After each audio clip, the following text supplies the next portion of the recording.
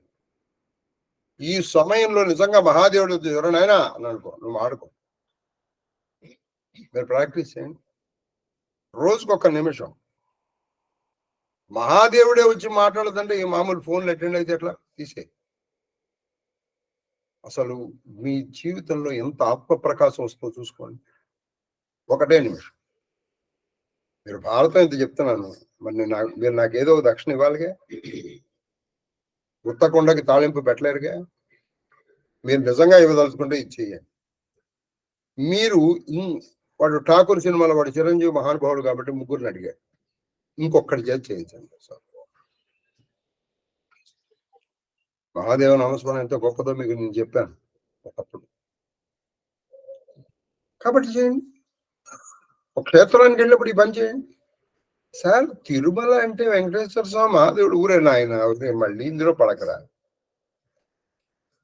నువ్వు ఎక్కడికి వెళ్ళినా కొల్హాపూర్ లక్ష్మీదేవి అని మహాదేవి అనొచ్చా? ఇంత కనకదుర్గ గుడికి వెళ్ళినప్పుడు మహాదేవి అనొచ్చా? ఊరే మహాదేవుడు అంటే తత్వం, అది రూపభేదమే కానీ తత్వభేదం లేదు నాయన. ఎక్కడికి వెళ్ళినా అనవసరం. ఇలా చక్కగా చెయ్యండి, తర్వాత మీరు తినండి. కాబట్టి విహార స్థలాలు కాకూడదు చెప్తున్నారు. చెప్పాలండి అప్పుడు వాళ్ళు దహరాకాలు వెళ్ళారు. మరి శుచిత్వం వస్తుంది కదా తీర్థం, ఆ తీర్థాల్లో ఏది ఇస్తున్నారు చూడండి. ఏమి ఇప్పుడు అసలు టాపిక్ వస్తున్నారు మళ్ళీ. ఇప్పుడు మనకి ఇంట్రెస్ట్ గా ఉంటుంది కానీ కథ లేకపోయినా ఇప్పుడు ఇందులో చూడండి అనేక పాపాలు వస్తాయి. తీర్థం అనగా ఎరిగింపవే దయం తెల్లముగాను. కాబట్టి ఆ తీర్థాల గురించి నాకు చెప్పాలి. అది శుచినిస్తుంది మీకు, అంటే పవిత్రత ఇస్తుంది. ఆ తీర్థాల గురించి చెప్పన్నారు ఆయన. అంటే అనవుడు నాతడు అనవుడు నాతడు అమ్మనుజ వల్లభు తోడ అనవుడు నాతడు అమ్మనుజ వల్లభు తోడ వినుము తీర్థములెల్లవియును మేల. వినుము తీర్థములెల్లవి. నువ్వేమడిగావు? ఏ తీర్థము మనకి ఎక్కువ శుచినిస్తుంది, ఎక్కువ పవిత్రత ఇస్తుంది కదా నాయన. అన్ని తీర్థములు ఎక్కువే, అన్ని తీర్థములు పవిత్రతనిచ్చేవే. అన్ని తీర్థములు అంటే అక్కడ ఖచ్చితంగా నీటి ప్రాముఖ్యత కూడా ఉండాలి. కేవలము స్థల ప్రాముఖ్యత ఉంటే అది క్షేత్రం అవుతుంది. తీర్థం అని కూడా అనొచ్చు, తప్పేమీ లేదు, కానీ నీటి ప్రాముఖ్యత కూడా ఉంటే మంచిది. ఇప్పుడు మీరు తిరుమల వెళ్ళారు, మీరు తీర్థయాత్ర అని అనాలి, దాన్ని క్షేత్రయాత్ర అనకూడదు. కాబట్టి సామాన్యంగా అయితే అది క్షేత్రం. కాబట్టి ఏ తీర్థమైనా నీకు పవిత్రత ఇస్తుంది. సో కాబట్టి ఎందుకంటే నువ్వు అక్కడికి వెళ్ళావంటే నువ్వు పవిత్రుడు అవుతావు. అక్కడికి వెళ్ళావంటే నువ్వు పవిత్రుడు అవుతావు. సత్యాభిధానమై శౌచాతిశయము చూడండి. సత్యాభిధానం అంటే సత్యమని కలిగి, శౌచాతిశయము అంటే నిన్ను శుచిని చెయ్యగలవు అన్ని తీర్థములు కూడా. కాబట్టి ఆ తీర్థాలకు వెళ్ళినప్పటికీ నువ్వు పవిత్రుడు అవుతావయ్యా. ఏమిటి నువ్వు పవిత్రుడు అవుతావు? నీ 3 శరీరాలు. మనకి 3 శరీరాలు, స్థూల సూక్ష్మ కారణ శరీరాలు. అంతేకాదు ఇంకో శరీరం ఉంది, మహాకారణ శరీరం. అవి పవిత్రుడు అయిపోతావు నాయన. అటువంటి క్షేత్రాలకు వెళ్ళి ఆ క్షేత్రము ఆ తీర్థాన్ని కూడా వాడు చేసి రావడానికి నువ్వు వెళ్ళకన్నా ఆగే ఇంట్లో కూర్చోరా బాబు. అవి వాడు చేసి అక్కడ ప్లాస్టిక్లు వేసేసి అక్కడ నువ్వు అనవసరంగా మాట్లాడి చెయ్యకూడదు చేస్తుంటే మా వెళ్ళటం అనేరా నాయన. ఆగే ఇంట్లో కూర్చోరా బాబు. మానసంబైన తీర్థంబు అది ధృతి అను మహాహ్రదమున. ఈ అన్ని తీర్థాల కల్లా ఒకటి పోతుంది. అది ఏమిటో తెలుసా? నీ మనస్సు అనేది. చూడండి, నీ శరీరమే తీర్థం అయిపోతుంది. దేహో దేవాలయ ప్రోక్తం. అయితే మరి తీర్థం కదండి, ఈ తీర్థానికి ఉండాల్సిన లక్షణాలు చెప్తున్నారు. అది ధృతి అను మహాహ్రదమున అది శోభిల్లు ధృతి అను మహాహృదమున శోభిల్లు. ధృతి అంటే చెదరనటువంటి పట్టుదల. ఈ దేవుడు, ఈ మంత్రము, ఈ గురువు, ఈ తంత్రము, ఈ యంత్రము నన్ను రక్షిస్తుంది. ఏమిటో చేస్తున్నాను కానివ్వండి, అయిపోయింది, నువ్వు సహం చేస్తావు. ఇప్పుడు వీడు గజేంద్రుడు ఉన్నాడండి, ఇంత ప్రార్థన చేసేవాడు ఏమన్నాడు? కలలందురు దీనులేడ కలలందురు పరమయోగి గణముల పాలన, కలలందురు అన్ని దిశలను కలడు కలండని వాడు కలడు లేడు. అయిపోయింది, వాడికి ఆ సందేహం వచ్చింది, అందుకే ఇంతసేపు పడ్డాడు. అదే ప్రహ్లాదుడు చూడండి, అనేక కష్టాలు పడ్డాడు, నథింగ్ డూయింగ్. ఇందు గలడు అందు లేడను సందేహములదు చక్ర సర్వోపగతులు ఎందెందు వెతకి సూచన అందే గలడు దానభాగ్యుడు. నువ్వేమన్నా ఉన్నాడు ఆయనకి అసలు ఎక్కడా డౌట్ లేదు. మరి ప్రహ్లాదుడి వయసు ఎంత? 5 సంవత్సరాలు. అప్పటికి వీడు 10,00,00,000,000,000 కరణీనాథుడు, అంటే 10,00,00,000 కోట్ల ఆడ ఏనుగులకి మొగుడు వీడు. కాబట్టి ధృతి ఉండాలి, రక్షిస్తుంది అయిపోయింది. ఆ ధృతి అనేటువంటి ఒక మహాహ్రదము. హ్రదం అంటే కోనేరు అనుకోవచ్చు, కొలను అనుకోవచ్చు, మరి ఇక్కడ అది ఉండాలి కదండి. ధృతి అంటే నీ ధృతి అనే హృదయం ఉండి తమము రజస్సును దర్య త్రోచి, అంటే తమము రజస్సుని దర్య ద్రోచడే దూరంగా తోసేయాలి. దీన్ని తమము అంటే ఏమిటంటే రజస్సు ఉందనుకో, ఇది నీకు తమం ఏం చేస్తుందంటే నీలో రజస్సు నీలో అహంకారాన్ని పెంచు. తమం ఏం చేస్తుందంటే ఇవేవి లేవురా వదిలిపారే, హాయిగా పడుకుంటే సరిపోలా, ఏమిటి అక్కడికి వెళ్ళి తిరుమల నడిచెక్కితే ఏమిటండి, లేకపోతే బస్సులో వెళ్తే మనకు కావాల్సింది. ఇప్పుడు కొత్తగా వస్తున్నాయి, ఏమిటండి పంచక్రోజ్ చేయడం వల్ల లాభం ఏమిటండి నడిచెళ్తే అంటూ ఈ మధ్య కొత్త వ్యాఖ్యానం విన్నాను. ఏమండి అది ఏం లేదండి, ఒకప్పుడు ఈ ఫెసిలిటీస్ లేనప్పుడు నడిచారు, అది అనాగరికులు. ఇప్పుడు మనం నాగరికులం, అన్నీ వచ్చాయి, నడవక్కల్లా. ఊరి నీ వ్యాఖ్యానం నువ్వు మండ, ఇది ఎవడు చెప్పాడు రా అనుకున్నాడు. వాళ్ళు అనాగరికులు నడిచారే, నువ్వు నాగరికుడుగా నడవట్లేదా? ఇటువంటి వాడు ఇంకోటి ప్రచారం చేస్తాడు. ఇవి ప్రచారంలోకి వస్తున్నాయి, మనం ప్రచారం కావట్లేదు. అందుకే మీకు చెప్తున్నాం ప్రచారం చేయండి. కాబట్టి ఆ దర్యదోర్చాడు అంటే తమస్సు రజస్సు దగ్గరికి రానికన్నా సత్యమును ఆ సత్యాన్ని ఆధారంగా చేసుకుని ఆచరిత స్నానుడై నువ్వు స్నానం చేయి. అక్కడ చెయ్యి. ఎందులో స్నానం చేస్తావు?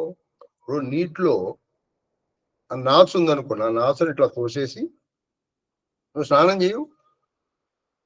నీటిలో ఏదో ఉంది, అది తోసేసి స్నానం చేయవు. అలాగే తమస్సు రజస్సుని తోసేసి నీ మనస్సు, నీ ధృతి అనేటువంటి హృదయంలో నువ్వు హాయిగా స్నానం. వాడే పెద్ద తీర్థం అన్నాడు. వాడే పెద్ద తీర్థం. అసలు మళ్ళీ ఈయన ఇంకో తీర్థానికి వెళ్ళకల్లా ఇది పెద్ద తీర్థం. ఈయన అడిగారుగా ఏ తీర్థం నిన్ను బాగా పవిత్రం చేస్తున్నాను? అదే శుచిత్వమున వెలుగు నరుడు ఆయన పవిత్రతో వెలిగిపోతున్నాడు. అటువంటి వాడు ఏంటి తెలుసా? వీతరాగ పరిహృతేంద్రియ, అది వీతరాగ పరిహృతేంద్రియ దృఢవ్రతల సద్వివేకులు. అంటే వీతరాగము, రాగము లేదు, ద్వేషము లేదు. వీతరాగ భయక్రోధ అని భగవద్గీత. అలాగే పరిహృతేంద్రియ పరిహృతి అంటే వదలబెట్టబడినటువంటి విషయం. అంటే ఇంద్రియములపై ఆసక్తి వదిలేసి రాగద్వేషములను పక్కకి తోసి అతిశయిల్లు విమల అతిశయిల్లు తీర్థములు పరిహృత విషయ దృఢవ్రత లసద్వివేకులు దృఢ వ్రత లసద్వివేకులు అంటే దృఢమైనటువంటి వ్రతం లస అంటే ప్రకాశించేటువంటి వివేకులు. వాడు ఆ ఉంటాడే మనిషి ఒక ఆయన ఉన్నాడే, ఆయనే పెద్ద తీర్థం అయ్యి ఆయన్ని చూస్తే చాలన్నాడు. అందుకని మహానుభావుల దర్శనం మనకి చాలు. మహానుభావుల దర్శనం చాలండి. మళ్ళీ అటువంటి అసలు మహానుభావుడు నీతో కలిసి నడుస్తున్నాడంటే నువ్వు నీ అదృష్టానికి నువ్వే పొంగిపోవాలి. ఇవన్నీ వదిలేసి ఉన్న వాడు నీ చూస్తే తీర్థం. ఇప్పుడు తీర్థం దగ్గరికి వెళ్తే కదా పుణ్యం. మరి ఈ తీర్థం దగ్గర నువ్వు ఉంటున్నావు. విమల తీర్థములు వినయత ఆ విమల తీర్థములు సవినయత వారల చెందుటయు అది విమల తీర్థములు మాలిన్యములే అన్ని తీర్థములు వారల చెందుట. అన్ని తీర్థములు వాళ్ళల్లో ఉంటాయి. ఎవరిలో? ధృతి అనేటువంటి హ్రదముతో తమస్సుని రజస్సుని తోసేసి మనస్సులో భయము, క్రోధము, రాగము, ద్వేషాలని పక్కకి పెట్టేసి ఇంద్రియముల పైన ఆసక్తి లేకుండా ఆ హృదయములో ఆచరించంటే ఎప్పుడు ఇది అంతఃస్నానం అన్నమాట. ఉండేటువంటి మహానుభావుడు ఏ రమణ మహర్షి. అదే మనం భాగవతంలో కూడా నించున్నాను. ఏ పుణ్యతీర్థములు చూచితమో ఏ పుణ్య నేలను తొక్కితమో అటువంటి ప్రదేశాలకు నువ్వు వెళ్ళావనుకో నీకు నీ పిల్లలకు కూడా అది రక్ష. అది తీర్థసిద్ధి అది తీర్థసిద్ధి అది. అప్పుడు నీకు తీర్థసిద్ధి కలుగుతుంది. వాళ్ళ దగ్గరికి వెళ్ళి ఉండు నువ్వు చాలు. వాళ్ళు ఎలాగో తీర్థం, వాళ్ళు తీర్థులు. అందుకే వాళ్ళ పేర్లు చూడండి, తీర్థ అని వస్తుంది. వాళ్ళ భారతీ తీర్థ. మళ్ళీ అది ప్రత్యేకంగా ఆయన ఇంకెక్కడికి వెళ్ళక్కల్లా. ఆయనే సర్వనదీ స్వరూపుడు. ఆయనే ఒక పెద్ద గంగానది. మహానుభావుడు భారతీ తీర్థ స్వాముల వారే ఒక పెద్ద గంగానది. అది సంగతి. ఇంకా నయండి, నువ్వు ఆ గంగానది వరకు వెళ్ళాలి, అక్కడ మునగాలి. ఇక్కడ అలా కాదు, ఆయన దర్శనం మాత్రం. ఆయన నిన్ను చూస్తారుగా, ఆ కంటి చూపులు నిన్ను తడిపేస్తాయి. దృశాద్రాహీయస్య తరదలిత నీలోత్తలదవీయాంశం అపయ కృపయ మామ పిసివి. నన్ను తడిపేయమ్మా అన్నారు. ఆయన చూపుల్లోంచి వచ్చేటువంటి గంగ నిన్ను తడిపేస్తుంది, నిన్ను పావనం చేసేస్తుంది. మరి నువ్వేదైతే ఇది చెప్పేది ఏముందండి. తర్వాత దమమును తపమును అహింసయు. అది నీకు ఇంకా చెప్తారు. దమము అంతరింద్రియ నిగ్రహం, తపస్సు తపము, అహింస అహింస, శమము అంటే బాకీంద్రియ నిగ్రహం. ఏంటి అంతరింద్రియం బహిరంగ అంటే లోపల కూడా నన్ను ఇంత పని చేశాడు ఆడే అయిపోతాడు తెలుసా. నువ్వు లోపల కూడా అనుకో. బహిరింద్రియ నిగ్రహం ఎలాగో ఉండాలి, తపస్సు ఉండాలి, అహింస ఉండాలి, శమం. తీర్థముల వాన శౌచాతిశయం బమలగుణ కలుగు రిక్త జలంబులం దోగిన హమ్ము పడదే చెప్పేశారు భీష్ముడు. ఇది ప్రచారం చేయండి మీరు. ఈ పద్యం నేర్చుకుని ప్రచారం. ఇప్పుడే ఒట్టి నీళ్లలో మునిగితే నీకేం పవిత్రత వస్తారా? ఒట్టి నీళ్లు, అది గంగ కావచ్చు, కృష్ణ కావచ్చు, గోదావరి కావచ్చు, అక్కడ మునిగితే నీకు పవిత్రత రాదు. Take it for granted. నీకు పవిత్రత ఎప్పుడు వస్తుందంటే నువ్వు ఇది అంతరింద్రియ నిగ్రహము, బాహ్యేంద్రియ నిగ్రహము, తపస్సు, అహింస అనేటువంటి వాటిని నీలో అలవరుచుకుని శుచిత్వాన్ని సంపాదిస్తే నీకు శుచిత్వం వస్తుందో. నేనండి గంగానదిలో ఇప్పటికి దాదాపు 10 సార్లు మునిగానండి. 10 సార్లు మునిగావా? ఏమొచ్చింది? కొట్టి నీళ్లలో మునిగితే నీకు శుచిత్వం ఎలా వస్తుందని అడిగి పారేశాడు ఎవరు? గంగాతనయుడైన భీష్ముడు. నువ్వు దీన్ని వదిలేవా? అహింసను వదిలేవా? అహింస అంటే ఏమిటో చెప్తారు, వినండి మరి. అహింస అంటే ఎదుటి వాడిని కొట్టి తిట్టేయడం కాదు, ఎదుటి వాడి మనస్సుని నొచ్చుకునేటట్టు నువ్వు మాట్లాడినది హింస. హింస అనేక రకాలుగా ఉంటుంది. కొట్టడము తిట్టడం అక్కర్లేదండి. వాడి మనస్సు నొచ్చుకున్నట్టు నువ్వు ప్రవర్తించు, అయిపోయింది, అది హింస. మరి ఇవేమీ లేకుండా నేను అక్కడికి వెళ్తానండి, ఇక్కడికి వెళ్ళానండి, విచిత్రం తెలిసే వాడు అక్కడికి వెళ్ళి కొట్టుకుంటారు. ఇంకెందుకు ఛార్జీలు అండగా అది తీసే వచనం అని వెండియు కందపద్యం దొరకొనని వాని కోరక. ఆహా, చక్కటి వాడు చెప్తాడు. ఇక్కడి నుంచి మనకు పనికొచ్చామండి. దొరకొనని వానివి కోరక దొరకొని నందును మమత్వ తుష్ట హృదయతన్ పొరయక విగత స్పృహులకు పురుషులు శుచులేల తీర్థములు వారలకు. అటువంటి వాళ్ళకి తీర్థాలు ఎందుకయ్యా, కళ్ళది వచ్చాను. భాగవతంలో చెప్పినటువంటి మాటే ఏమిటది? వ్యాప్తించందక భగవక ప్రాప్తం బగులేశమైన 10,000 తృప్తించందని మనుజుడు సప్తద్వీపంబులనైన సక్కంబడుని చెప్తున్నాడు. నీకు దొరకని వాటి గురించి నువ్వు ఆశపడదు, దొరికిన వాటితో సంతోషపడు చాలు. మళ్ళీ దాంతో మమత్వం పెనవేసుకోవద్దు. అది వదిలేయాల్సి వచ్చింది అనుకో, నీ శరీరం మీద దుమ్ము వదిలేస్తే ఎంత పురుగులతో అవ్వదు. దొరకని వాటి గురించి అసలు ఆశే పడదు. దొరికినది కూడా దాంట్లో కూడా నువ్వు సంగం, దాంతో కలిసిపోవద్దు, వదిలేయాల్సి వచ్చింది. శరీరం మీద పడిన దుమ్ములాగా వదిలిపారే. మమత్వం పెట్టుకోవద్దు, దాంతో అనుబంధము పెట్టుకోవద్దు. అటువంటి వాడు అంటే ఇవన్నీ ఎసెన్స్ లో చెప్పేస్తున్నాడు. అటువంటి వాడికి తీర్థాలు ఎందుకు అయ్యాలి? ఎందుకంటే వాడు ఎప్పుడు నిత్య సంతుష్టుడు. మనకి మిత్ర భేదంలో చెప్తారు, ప్రపంచంలో ఉన్న మొత్తం దుఃఖాన్ని 6 పంచుకుంటారు. వాళ్ళు 6 ఎవరు తెలుసా? ఈర్ష్యాళు, ఎదటి వాడిని చూసి ఎప్పుడు ఈర్ష్యపడేవాడు. 2 జిగుప్సావంతుడు. జిగుప్సావంతుడు అంటే ఎలా ఉన్నాడు, ఎందుకు ఉడికి వస్తాయి జిగుప్స. 3వది చాలా ముఖ్యం, నిస్సంతోష్. వాడి మొహంలో అసలు సంతోషం ఉండదుగా ఎప్పుడు. అరే నాకు లక్ష రూపాయలు వచ్చింది కానండి, అసలు యాక్చువల్ గా చేస్తే 2 లక్షలు రావాల్సిందండి. 1,00,000 వచ్చినందుకు సంతోషం లేదు, ఇంకో 1,00,000 రానందుకు ఏడుపు తప్పేడు. నువ్వు కొంతమంది మొహాల్లో చూడండి, వాడు ఎప్పుడు నిస్సంతోషం.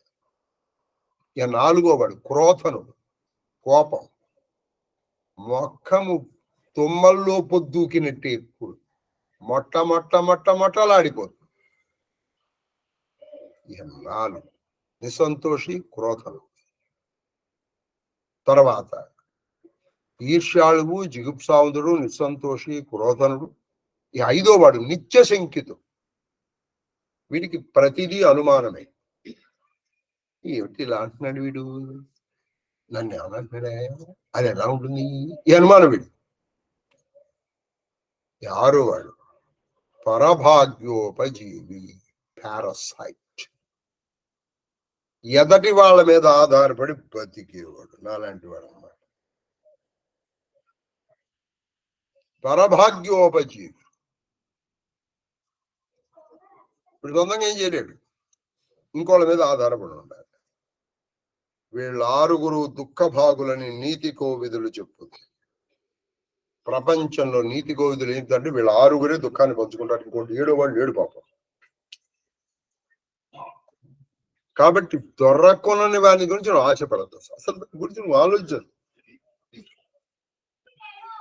దొరికిన దాంతో మమత్వం, అయ్యో ఇది పోతే పని, అంతవరకు సంతోషంగా ఉంది. అటువంటి వాడే పెద్ద తీర్థం. అసలు వాడు ఏ తీర్థానికి వెళ్ళాల్సిన అవసరం లేదు. వాడికి ఎందుకు ఏ తీర్థాలు అని గంగాతనయుడు ఏది సకల ధర్మవేది, సకల శాస్త్ర పారంగతుడు అయినటువంటి భీష్ముడు చెప్పాడండి. మీరు నమ్మకపోతే ఎట్లా? నేను నమ్మనండి. పో తర్వాత కందపద్యం అని నా ప్రియమంది తాతకు మనుమడు ప్రణమిల్లి చూడండి. ఒక ఘట్టం అయిన తర్వాత ఈయన ప్రతిసారి నమస్కారం పెడుతున్నాడు. ఎందుకంటే కృతజ్ఞత. మీకు ఇంత పూర్వం చెప్పాను. అని గురుగారికి రాగానే నమస్కారం పెట్టాం. మళ్ళీ నమస్కారం నీ సంస్కారానికి హేతు. ప్రతి ఘట్టం తర్వాత ఈయన సంస్కారం పెడుతున్నాడు సార్. ప్రణమిల్లి బోధమహిత. ఆహా, ఏమి జ్ఞానం ఇస్తున్నావయ్యా తాతయ్య. ఇటువంటి వాణ్ణి పట్టుకుని నేను చంపేశాను, నిన్ను యుద్ధంలో పడగొట్టేశాను. సో అందులో ఆ బాధ ఉంది. ఇన్ని విన్న తర్వాత కూడా కనుక ఆ బాధ పోట్ల ఏ వర్తనమున ఉత్తమ పదమును కనునంటారు. అది ఏ వర్తనమున ఉత్తమ పదమును కనునంటారు అంటే ఏ విధంగా మనం ప్రవర్తిస్తే, ఏ విధమైన నడవడికతో మనము పరమోత్కృష్టమైనటువంటి పదవిని చేరుకోగలుగుతాము. ఒకటి అది ఎరుగ చెప్పు కరుణ దల్లెప్ప. నా మీద నీకు కరుణ చిగురించగా, అంటే దయ్యాలు ఆల్రెడీ ఉంది, ఇంకొంచెం దయ్యగా ఏ విధమైన నడవడిక నాకుంటే నేను ఉత్తమ పదాన్ని చేరుకోగలుగుతాను తాతయ్య. నేను అంటే ఇక్కడ ధర్మరాజు కదా మనందరం అన్నమాట అని అడిగారు. ఇంకో ప్రశ్న అడిగాడు. మృతుండు మేను విడిచి ఎయ్యది సహాయంబుగా చనును వినబడుతున్నా అడిగిన మహానుభావుడు. ఇంకో ప్రశ్న, రెండు ప్రశ్నలు వేసాయి. నడవడికి ఎలా ఉండాలి. రెండో ప్రశ్న చాలా ముఖ్యమైనది. అంటే చనిపోయినటువంటి వాడు దేని సహాయంగా, మృతుడు మేలు అంటే శరీరం పడిపోయిన తర్వాత ఎయ్యది సహాయంగా అంటే దేని సహాయంతో పడాలి. ఇది ఒక విచిత్రమైన ప్రశ్న.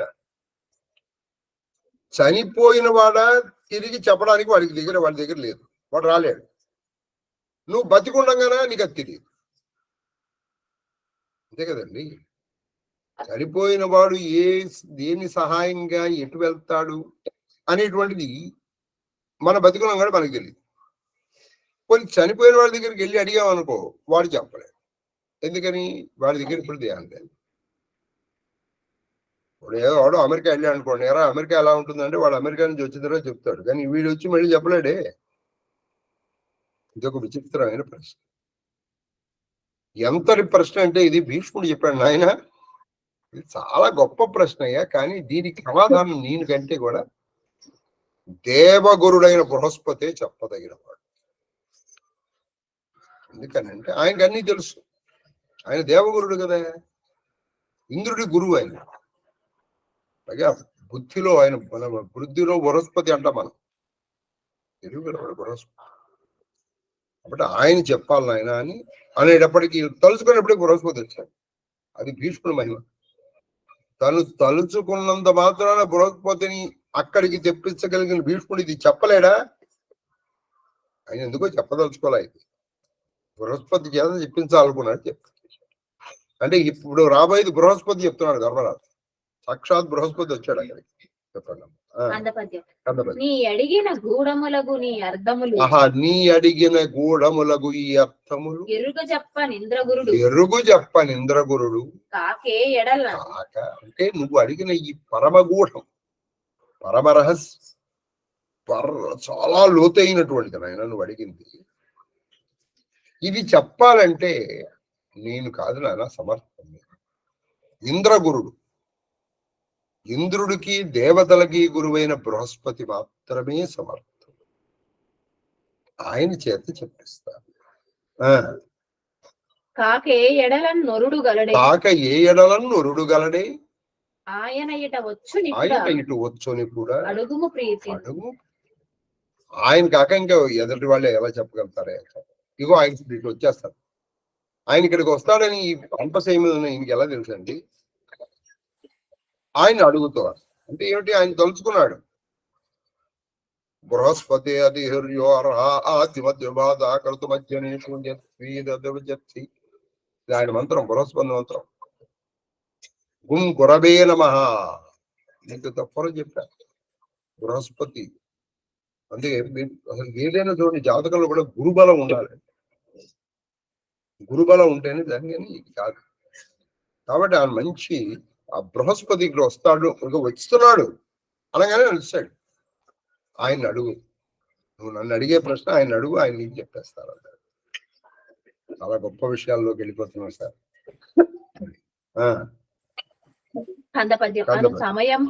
సమయంబన అయ్యాడా? అనిమిష గురుడు అరుగుదించి అన్నట్టుండగానే అనిమిషులు అని దేవతలు, ఆ దేవతల గురుడు అరుగుదించి వచ్చి అతనికి కుంతీ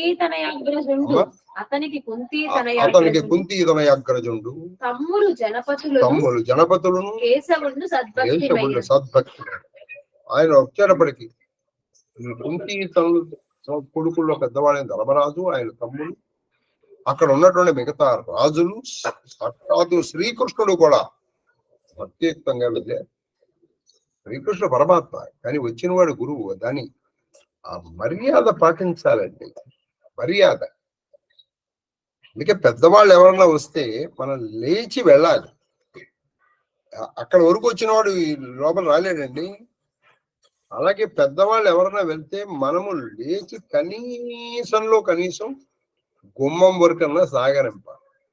మర్యాద తెలిస్తే, నువ్వు మనిషివి అని అనిపించుకోదలుచుకుంటే అది తర్వాత ఎదుర్కొని ప్రణామపూర్వకం. వీళ్ళందరూ ఎదురు వెళ్ళారు. అంత దూరం అక్కడ వరకు వచ్చిన బృహస్పతి వాళ్ళు ఎదురు వెళ్ళి ఆయన తీసుకొచ్చారు. ప్రణామపూర్వకంగా నమస్కారం చేసి, శ్రీకృష్ణుడు అంతటి వాడు. మన శ్రీకృష్ణుడు అంటే గొప్పవాళ్ళమా? ఒక ఆయన మనం వస్తున్నాడంటే కొంచెం అక్కడ వరకు వెళ్ళాలి. ఒకప్పుడు ఉండేవి మర్యాదలు. చివరికి మీరు తిథి పెడితే కూడా ఆసీమాంతం ప్రజేతని వాళ్ళని తీసుకెళ్లి కొంచెం నీళ్ళు ఇలా వేస్తాం. అంటే పితృదేవతలను పంపిస్తాం మనం. మనకు ఆ మర్యాదలు లేవు. కానీ వెళ్ళొస్తాను, ఓకే రైట్ అని మనం వీడి ఇంట్లో కూర్చుంటాం, టీవీ చూస్తాం. ఏం చేస్తాం? మర్యాద తెలియదు. మనిషి ఆకారంలో ఉన్న పశువులు. సముచితోపచారంబుల ప్రీతాత్మం చేసి అంటే సరైనటువంటి మంచిది ఉచితమైన ఉపచారములు, అర్ఘ్యము పాద్యం ఇవన్నీ ఇచ్చి ఆయన్ని ప్రీతాత్మను సంతుష్టుని చేసి బృహస్పతిని ఆసీనుండై ఉన్నాడు. ఆయన ఉన్న తర్వాత, అంతేగాని ఆయన కూర్చోగానే ఏమండి చెప్పండి, నా తాతయ్య అడిగాను, ఆయన మిమ్మల్ని చెప్పాడు.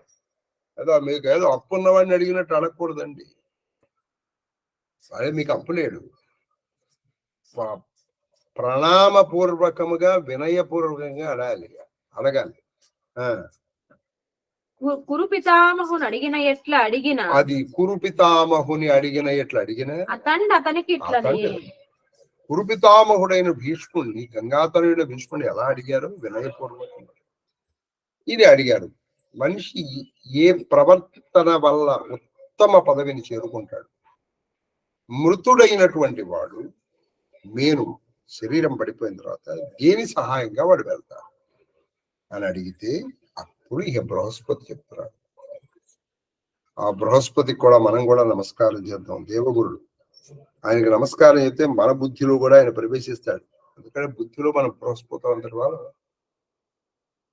ఆ బృహస్పతికి నమస్కారం చేద్దాం మనం కూడా. ఇప్పుడు ఆయన చెప్తాం, తనకు తాన కలడు జననంబునప్పుడు మరణమును సుగతి నరకములను తల్లి తండ్రి తక్కు నెల్ల బంధులు శరీరంబును అనుగమించు బ్రహ్మరుదులు. పిచ్చివాడు అయిపోయింది, చెప్పేశాడు మాకు. ఎవరయ్యా నీకు సహాయం? ఎవ్వడు లేదు. ఆపై నీతో వచ్చేది ఎవరు? ఈ జీవన తరంగాల్లో ఆ దేవుని సదరంగంలో అని చెప్పినట్టుగా నువ్వు పుట్టినప్పుడు నువ్వు చచ్చిన తర్వాత నీకు నువ్వుగానే ఉంటావు, ఎవ్వరు నీతో రా. నీతో వచ్చేవి రెండే, నువ్వు చేసుకున్న పుణ్యము, నువ్వు చేసిన పాపం. అది మాత్రము ఈ ఎవరికన్నా వస్తుంది. మిగతా వాళ్ళందరూ ఏం చేస్తారంటే తల్లి కావచ్చు, తండ్రి కావచ్చు, ఇంకోడు కావచ్చు శరీరాన్ని అనుగమించి శరీరంతో పాటు వచ్చి శరీరం కాలిపోగానే స్నానం చేసి ఇంటికి వచ్చి హాయిగా భోజనం చేసేస్తారు. ఏంటి ఇందులో ఉప్పు తక్కువైంది అన్నాడు. ఏమైపోయాడు నాన్న, ఏమైపోయాడమ్మా. కాబట్టి అనుబంధం, ఆత్మీయత అంతా ఒక పూటకం, ఆత్మశుద్ధికై మనుషులు ఆడుకుని నాటకం. ఎవ్వడికి ఎవడు లేడు, ప్రాణులకు వియోగముగుచో ఎవ్వారికి ఎవ్వారలో. మనం అనుకుంటాం వీడికి నేనంటే ప్రాణం, ప్రాణమా తొక్క ఏమీ లేదు. వీడు పోతే వాడు ఇంకొంచెం ఎక్కువ ఏడుస్తాడు. అందరూ 5 నిమిషాలు ఏడిస్తే వీడు 50 నిమిషాలు, అందరూ 5 రోజులు ఏడిస్తే వీడు 50 రోజులు.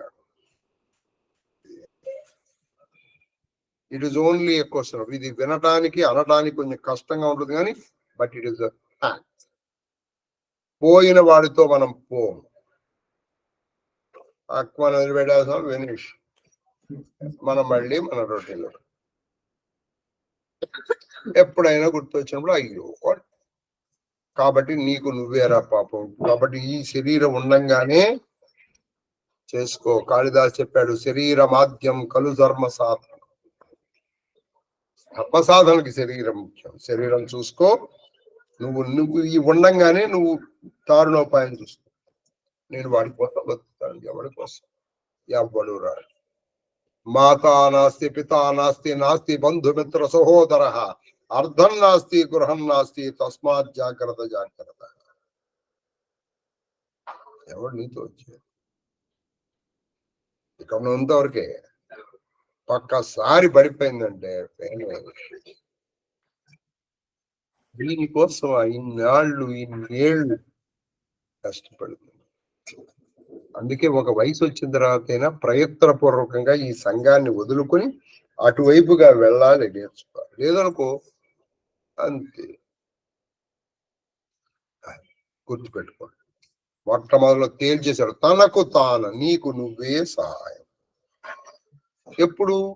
పుట్టేటప్పుడు, పోయేటప్పుడు. తర్వాత ఉత్తమ పదంబు ధర్మాయత్తము. అది ఉత్తమ పదంబు ధర్మాయత్తం. పరమ ఉత్తమ పదం ఏదంటున్నా కదా, ధర్మం. ధర్మాన్ని పట్టుకోను చాలు, ధర్మ మార్గాన్ని నేర్చుకో.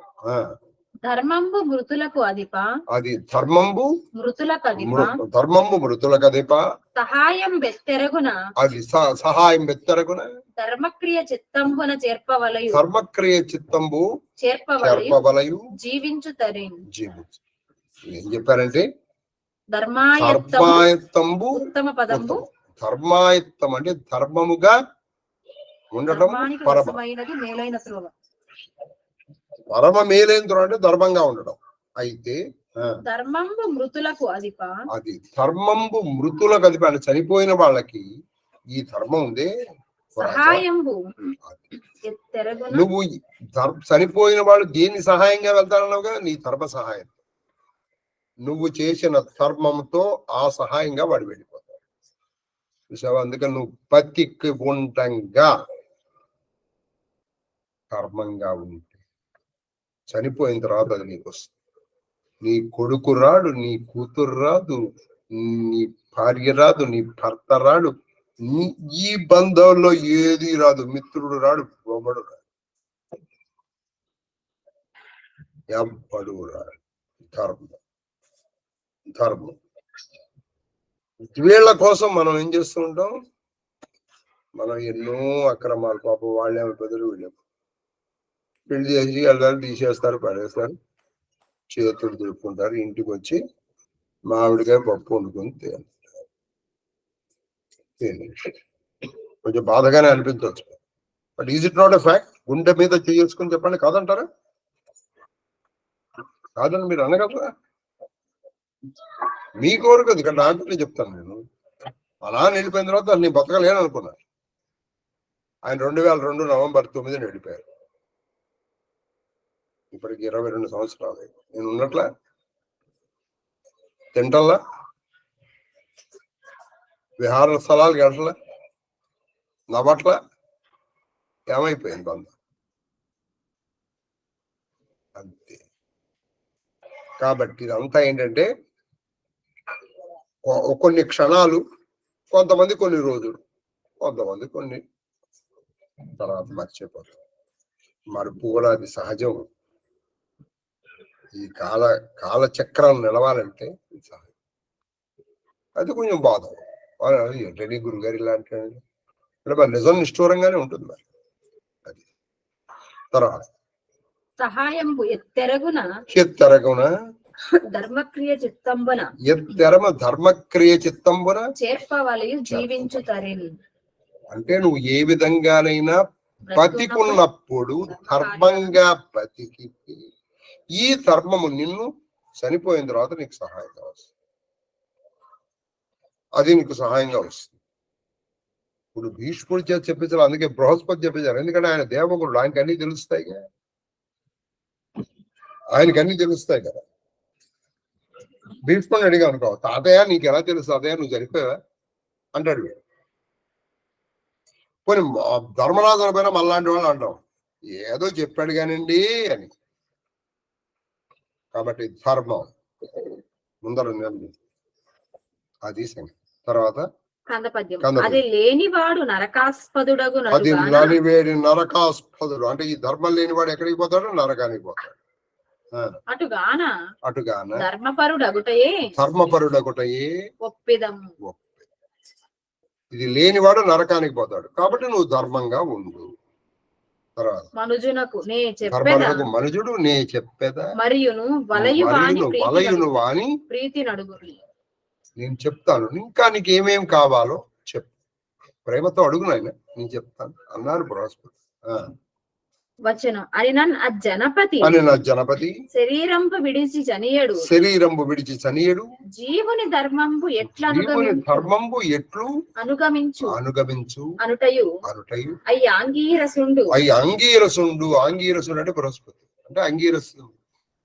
ఇక్కడ ఇప్పుడు ప్రశ్న ఇంకేమన్నా అడుగుతున్నావు అంటే చెప్పిన ఆయన నేను చెప్తాను అనేటప్పటికీ ఈయన అడిగాడు. ఏమని అడిగాడితే శరీరంబు విడిచి చనియడు జీవుని, అది శరీరంబు విడిచి చనియడు జీవుని అంటే శరీరమును వదిలేశాడు.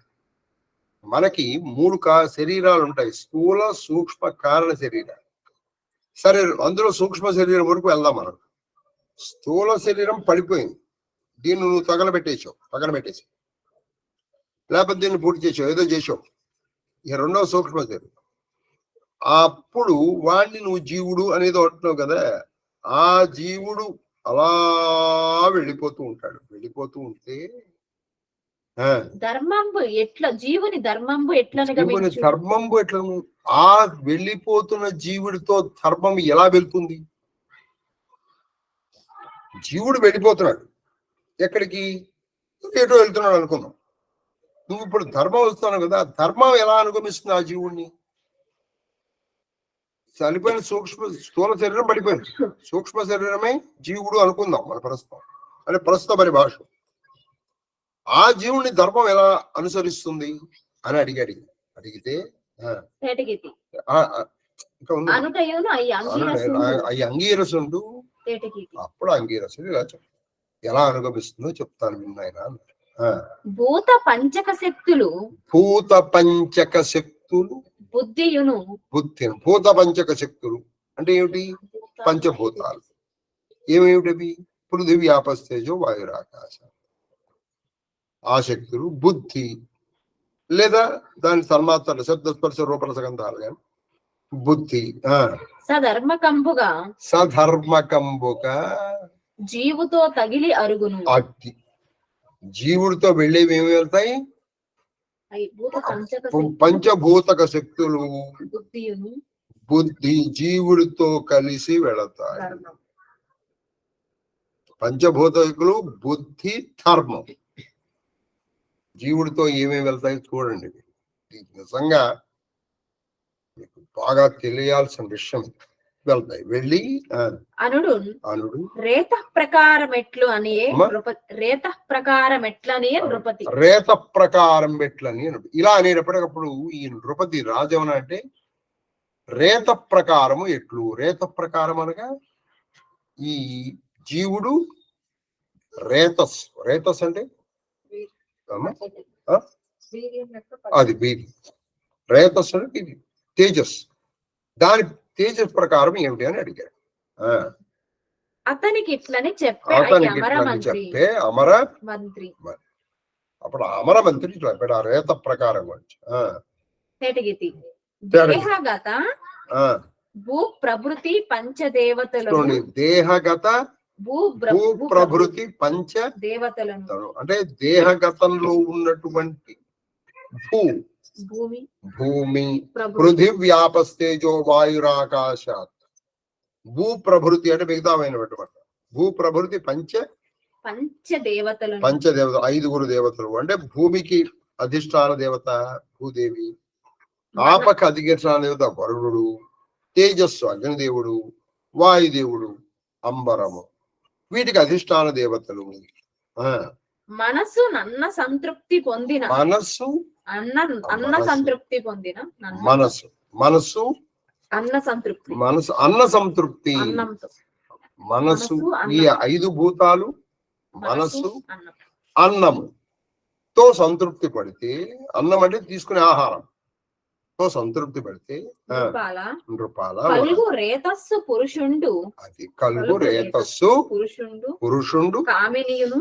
అది అప్పుడు నీకు ఈ రేత ఎలా ఏర్పడుతుందంటే నువ్వు ఈ ఐదు తినడం మూలంగాను, పంచభూతముల వల్లగాను, మనస్సుతోను, ఇంకోటి దీంతో అన్నం. అప్పుడు నీకు రేతస్ ప్రకారం అంటే రేతస్ ఏర్పడుతుంది. ఏర్పడడానికి అది కారణం. ఏర్పడినటువంటి రేతస్ పురుషుడు కామిని. ఈ కామిని అని ఎందుకు చెప్పారు ఇక్కడ? ఒక పురుషుడు అనుకోండి సరిపోతుందా? రేతస్ ఉంది సరిపోతుందా? ఉండదు కదా. విత్తనములు ఉన్నాయి సరిపోతుందా? మరి క్షేత్రం ఉండాలిగా. క్షేత్రం ఉండాలి కదా. ఇప్పుడు మీకు గుణత్రయ విభాగంలో మొట్టమొదట్లోనే చెప్పారు ఎవరు? శ్రీకృష్ణుడు. నేను బీజప్రద, అహం బీజప్రద. బీజములను నేను ఇస్తాను. కానీ ఎక్కడ ఇస్తాను? బీజములు ప్రధాన ఒక క్షేత్రం కావాలి. ఏమిటయ్యా అంటే ఈ ప్రకృతి మహద్యోనికి, దాని నుంచి వచ్చినవి ఇవన్నీ. అంటే ఎక్కడో క్షేత్రం, ఆ క్షేత్రం ఉండాలి కదా. అందుకే కామిని అని చెప్పారు. ఈ రేతస్సు ఆ దాంట్లో పడాలి. పడితే పొందగానది గర్భత్వమందు చూవే. అప్పుడు ఇందు పడేటప్పటికి అప్పుడు అది గర్భం. అప్పుడు కరెక్ట్ గా చెప్పాలంటే గుణత్రయ విభాగం. అప్పుడు గాని ఈ ప్రకృతి ఏర్పడదు. వచనం అని చెప్పి మరియు తేటగితి పుణ్య పాపానుగుణ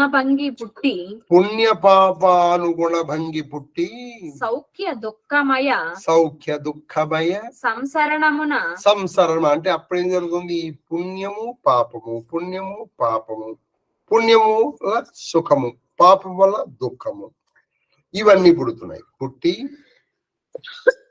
తొడరు నరుడు వినుము కేవల ధర్మవర్తన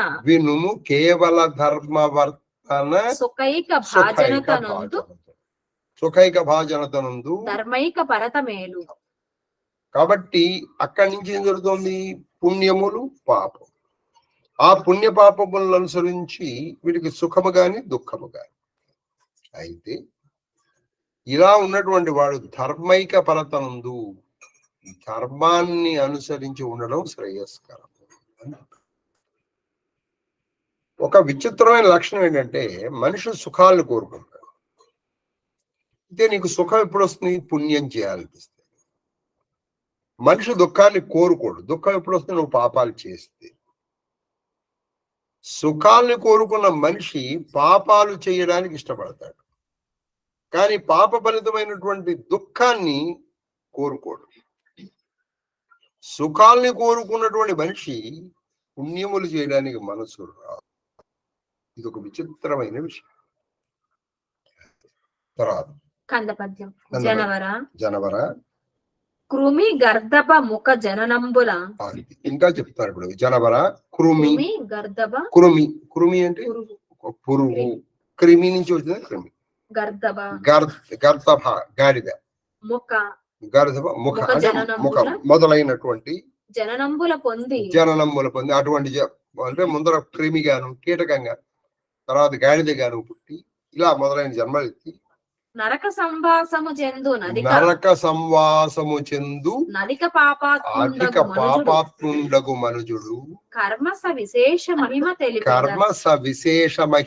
తెలిపేదను. ఈ కర్మల సవిశేష మహిమని నీకు చెప్పిస్తాను.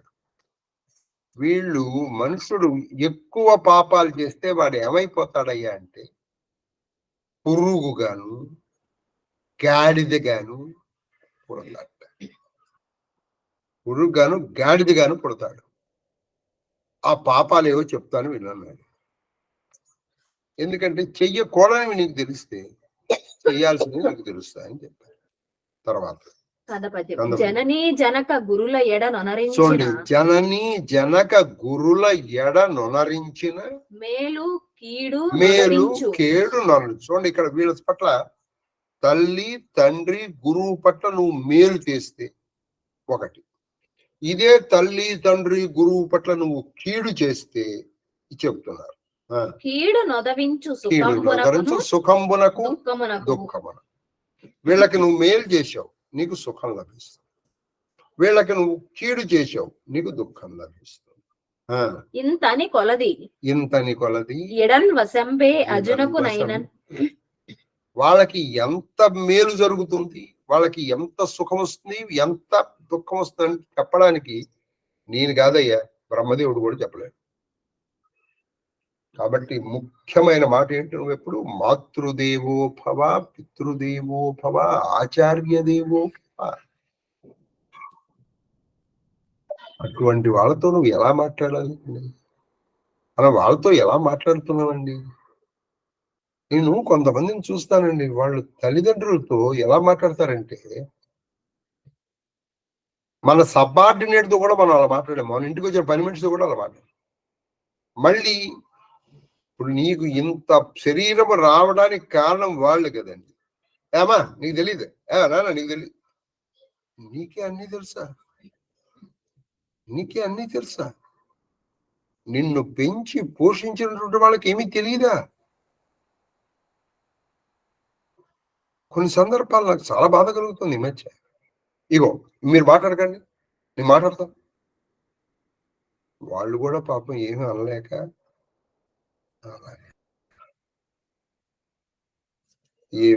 ఏమి బ్యూటిఫుల్ జనరేషన్ వచ్చిందని ఐఎమ్ వెరీ ప్లీజ్డ్.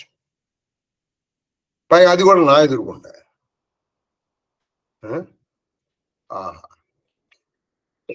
భగవంతుడు వాళ్ళని ఆశీర్వదించుగా, సద్బుద్ధి వాళ్ళకి ప్రసాదించుగా. తర్వాత కందపద్యం. మాతృ పితృ గురులు తక్కగా. చూడండి, మాతృ పితృ గురులు తక్కగా నే తెరుగున. మాతృ గురులు పితృలు తక్కగా నే తెరగున. పాపమొలసెనేనియు దానిన్ పాతురు ప్రాయశ్చిత్త స్పీతులు తద్విషయమైన చెడదల్పముల. నువ్వు తల్లికి తండ్రికి గురువుకి ద్రోహం చేస్తే ప్రాయశ్చిత్తము లేదు అని చెప్పేస్తున్నాడు. వీళ్ళకి తప్ప నువ్వు ఇంకెవరికైనా ఎవరి పట్లైనా దురుసుగా ప్రవర్తించటము, లేకపోతే వాళ్ళకి నువ్వు ఏదైనా కీడు చేయడమో చేస్తే ఆ పాపాన్ని నువ్వు ఏదో విధమైన ప్రాయశ్చిత్తం చేసి పోగొట్టుకోవచ్చు. కానీ నీ తల్లికి నీ తండ్రికి నువ్వు గురువుకి చేసిన అపకారము వాళ్ళని ధిక్కరిస్తే గురుగీతలో చెప్తారు గురువు మీద ఆ హుంకారము గాని ధిక్కరిస్తే వాడు నీళ్లు లేని మహారణ్యంలో బ్రహ్మరాక్షసుడై పుడతాడని శాస్త్రం. తల్లిని తండ్రిని చూసారా? ఇది ఇప్పుడు మీరు చెప్పండి, అప్పుడు సమాజంలో ఎంత బాగా వస్తుందో. హోములు ఎందుకు పెరిగిపోతున్నాయండి? ఓల్డేజ్ హోమ్స్ ఎందుకు పెరిగిపోతున్నాయి? అది తర్వాత కందపద్యం. కొలుచు అపహరించన్నరుడు అమ్మ కొలుచును అపహరించన్నరుడు నరుడు ఎలుకయు నరుడు కొలుచును అపహరించడు. కొలుచు అంటే ధాన్యాన్ని ఎవడైనా అపహరించాడనుకో, ఎవడు ఏ పాపం చేస్తే ఏమైపోతాడో చెప్పేస్తాడు. కొలుచును అపహరించన్నారు, ధాన్యాన్ని అపహరించాడు అనుకో, వాడు ఏమవుతాడు తెలుసా? వచ్చే జన్మలో ఎలుక, పంది.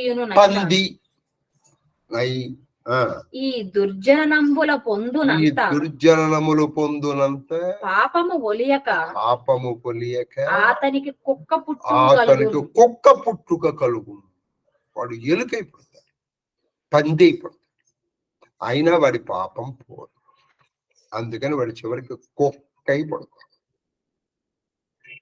ఎప్పుడు ఇగో ఇబ్బంది. కాబట్టి ఎవరమ్మా? కాబట్టి వాడు కుక్క అయిపోతాడు. విన్నారా? వాడు కుక్క అయిపోతాడు. అది విన్నారు కదా? చాలా జాగ్రత్తగా వినండి. కాబట్టి మీరు ధాన్యమును అపహరించకూడదు. తర్వాత పరదారగమన దోషము. పరదారగమన దోషము. ఎదటి వాళ్ళ భార్యలతో నువ్వు గమనము అంటే వాళ్ళతో నువ్వు సంగమిస్తే దోషము వరుసన అలా చేస్తే వరుసగా ఇక వాడు ఏ జన్మలో ఇస్తాడో చెప్తున్నాడు. వృక అంటే తోడేలుగా పుడతాడు. కంక రాబందుగా పుడతాడు. కృద్ర అంటే గద్ద. వలిముఖ అంటే కోతుగా పుడతాడు. శవభుక్తి రతంబులైన భవములు అంటే శవాలని తినేటువంటి భవములు పుట్టుక. శవమాంస భక్షణ చేసేటువంటి ఒక కీటకంగానో పురుగుగానో ఇంకోటిగానో పుట్టి క్రిమిగా పుట్టించు. చూసారా? పరదారాగమనము వల్ల ఎదటి వాళ్ళ భార్యలతో కనుక సంగమిస్తే నీకు ఏ జన్మ వస్తుంది? మొట్టమొదటి ఏ జన్మ వస్తుంది? తోడేలు, తర్వాత రాబందు, తర్వాత గ్రద్ద, తర్వాత కోతి, తర్వాత శవమాంసము తినేటువంటి పుట్టుక. తర్వాత శీసపద్యం. తనయ నొక్కనికిచ్చి మనసు మరలబడి అన్యునకిచ్చిన ఎట్టివాడు క్రిమి. వాళ్ళ అమ్మాయిని నీకు ఇస్తానురా అని నిశ్చయం చేసుకుంటాడు. మధ్యలో ఎందుకు మనసు మార్చుకుని నీకు నేను ఇవ్వట్లేదు అని ఇంకోళ్ళకి ఇచ్చి కన్యాదానం చేస్తాడు. అటువంటి వాడు వచ్చే జన్మలో క్రిమి అంటే కీటకమై పడతాడు. తర్వాత దేవకార్యము చేసి మరి చాలా వింటున్నారు. దేవకార్యము చేసి మరి పైతృకంబు చేయక భోజనంబు చేయునతడు కాకంబ. చక్కగా రోజు పొద్దున్నే లేస్తాడు, సంధ్యావందనం చేసుకుంటాడు, దేవతార్చన చేసుకుంటాడు, అన్ని చేసుకుంటాడు, భోజనం చేస్తాడు, వాడు కాకైపోతాడు. అది నేనేం తప్పు చేశానంటే ఇది చేసిన వెంటనే నువ్వు పితృకార్యము కూడా చేయాలి. మీ నాన్నగారికో మీ అమ్మగారికో తర్పణ ఇవ్వాలి, సరిపోతుంది. నువ్వు చేసి పితృకార్యములు చేయకుండా ఎవడైతే భోజనం చేస్తాడో వాడు కాకి అయిపోతాడు. కనీసం అందుకే పితృపక్షాల్లోనూ అమావాస్య నాడు మీరు దేవకార్యముల కంటే కూడా ముఖ్యంగా పితృకార్యాలే చేయాలి. దేవకార్యముల కంటే కూడా ముఖ్యంగా ఇవి చేయాలండి. అది సరే. అటువంటి వాడు కాకి అయిపోతాడు.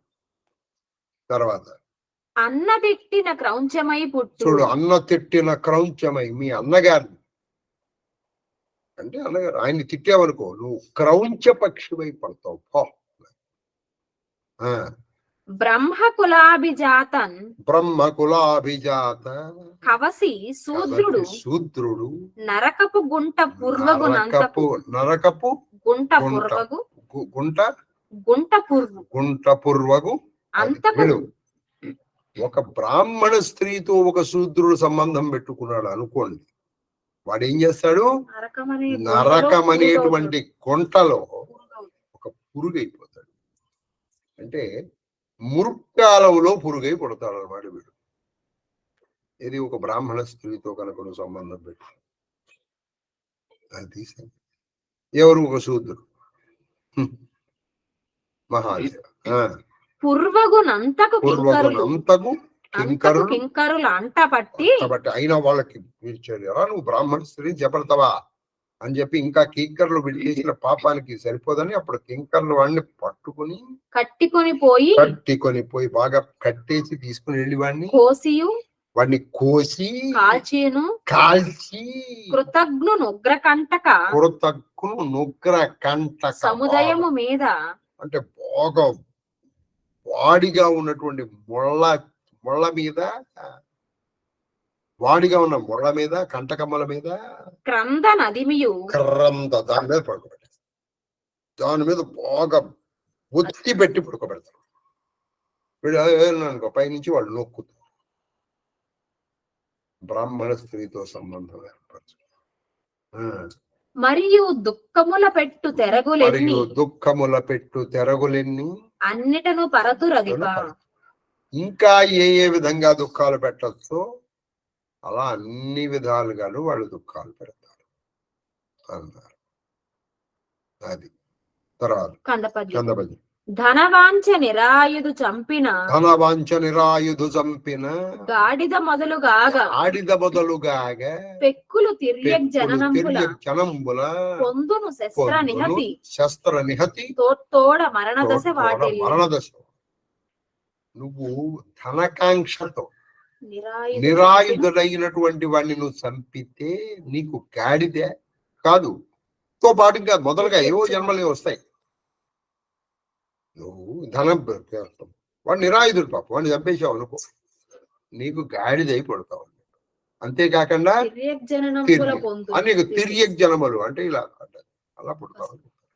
తర్వాత శస్త్రనిహతి తోడ్తోడ మరణదశ బాటిల్లు. నీకు ఏదో ఒక రోజున నిన్ను ఎవరో ఒకళ్ళు శస్త్రములతో నిన్ను చంపారు. నిన్ను ఎటువంటిది చాలా చక్కటి మాట పుడుతుంది. గాడిద ఉంది అనుకోండి, వీడు గాడిదగాను ఎద్దుగాను పుడతాడు. వాడు ఏం చేస్తూ ఉంటాడు? వాడు గాడిద నడవలేదు అనుకోండి, పట్మని కొడుతూ ఉంటాడు. ఎప్పుడు ఇంకోళ్ళ చేత కొట్టబడేటువంటి జన్మ నీకు వస్తుంది. నువ్వు ఆ జన్మతో వాడు. తర్వాత ఆడుదాని చంపిన అతడు. అది గుర్తు పెట్టుకోండి, ఇది కాబట్టి ఇది చెప్పండి అందరికి. ఆడుదాని చంపినతడు ఏకవింశతి దూష్య నరకవాస. ఆడదాన్ని కనుక నువ్వు చంపితే వాడు 21 నరకాల్లోకి వెళ్ళిపోతాడు. 1 by 1 1 by 1 1 by 1.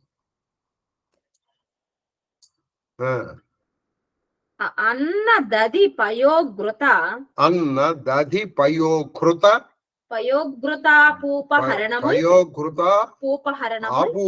ఆపూపహరణములు మక్షికాది కీటమయత చేర్చు. నువ్వు మక్షికమని ఈగ మొదలైనటువంటి జన్మలు ఎత్తేస్తావు. జన్మలు ఎత్తేస్తాడు వాడు. ఎప్పుడు నువ్వు ఎక్కడైనా అన్నం అపహరిస్తే, లేదా దధి పెరుగు అపహరిస్తే, లేదా పయ అంటే పాలు అపహరిస్తే, తర్వాత కృతము అంటే నెయ్యి అపహరిస్తే. అపూపహరణ అపూప భక్ష్య అంటే భక్ష్యములు, అపూపములు అంటే భక్ష్యములు, తినుబండారు తినుబండారాలు. అపూపములు అంటే తిను. అది కనుక నువ్వు అపహరిస్తే ఈగ మొదలైన జన్మలు వస్తాయి నీకు అన్నాడు. అది సంగతి. ఇకపోతే ఇప్పుడు ఈ ఆడదాన్ని చంపిన వాళ్ళకి 21 నరకాలు ఉన్నాయని చెప్పారు కదా. ఆ 21 నరకాల పేర్లు చెప్తాను. ఇదేం పుణ్యం కాదనుకోండి, కానీ తెలుసుకోవాలి.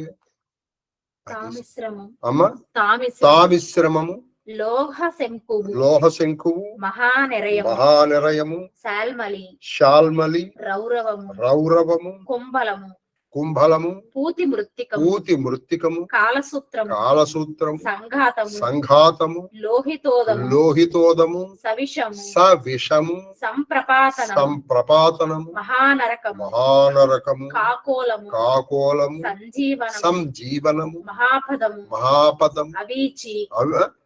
అవీచి, అంధతామిశ్రమం, కుంభీపాకం, అసిపత్ర వనము, తాపనం అనే 21 నరకాలు పడుతుంటారు. అది మహాదేవ ఆట వేది. ఫలము నువ్వు ఫలములు దొంగతనం చేసావనుకో, ఇనుము దొంగతనం చేసావనుకో, ఇనుము, వెండి, పసిడి అంటే బంగారము, మృచ్చిలి గొన్న ఇవి కనుక దొంగతనం చేస్తే, క్రోతి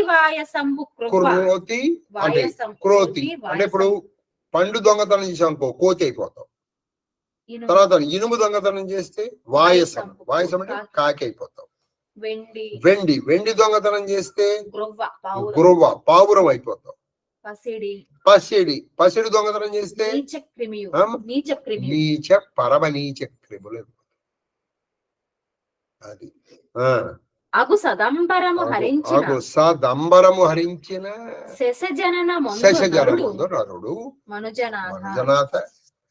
నువ్వు కనుక సదంబరం అంటే మంచి బట్టలు కనుక దొంగతనం చేస్తే, అంటే పాడైపోయిన బట్టలు అక్కడ పడేసావు, అది ఎవడైనా తీసుకెళ్తే పర్వాలేదు. మంచి బట్టలు కట్టుకునే బట్టలు ఉన్నాయనుకోండి, అవి ఎవడైనా దొంగతనం చేస్తే వాడు కుందేలై పుడతాడు. శశకము అంటే కుందేలై పుడతాడు. అది తర్వాత తేటగీతి. నమ్మి ఇల్లడబెట్టిన సొమ్ము కొనిన.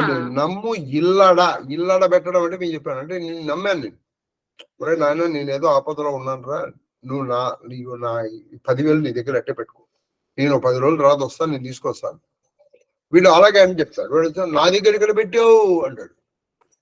నమ్మి ఇల్లడబెట్టిన సొమ్ము కొనిన మీను లోనగు నీచపు లోనగు మీను అంటే చేప అయిపోతాడు. చేప అని మొదలైనటువంటి నీచ యోనులందు అంటే ఆ కాలంలో పుట్టును చేపగాను ఇంకోటి గాను పుడతాడు. గంధ వస్తువులు కొన్నట్టి వాడు వినుము మరుపుట్టువున వీడు చుంచు అయిపోతాడు. ఎప్పుడు పరిమళ ద్రవ్యాలు, గంధం అంటే పరిమళ ద్రవ్యాలు కనుక నువ్వు దొంగతనం చేస్తే వీడు మరుతున చుంచు అయిపోతాడు. తర్వాత తేటగీతి. వనితలు ఈ పాపము చేసి. అయితే ఏమంటే ఇవన్నీ మగవాళ్ళైనా ఆడవాళ్ళు చేస్తే వాళ్ళకి ఏమన్నా తప్పగా అవుతాయి. ఇప్పుడు మీకు చాలా మంది డౌట్ రాదు, ఏమంటే పాపాలు మగవాళ్ళు చేస్తారు ఆడవాళ్ళు చేస్తారు.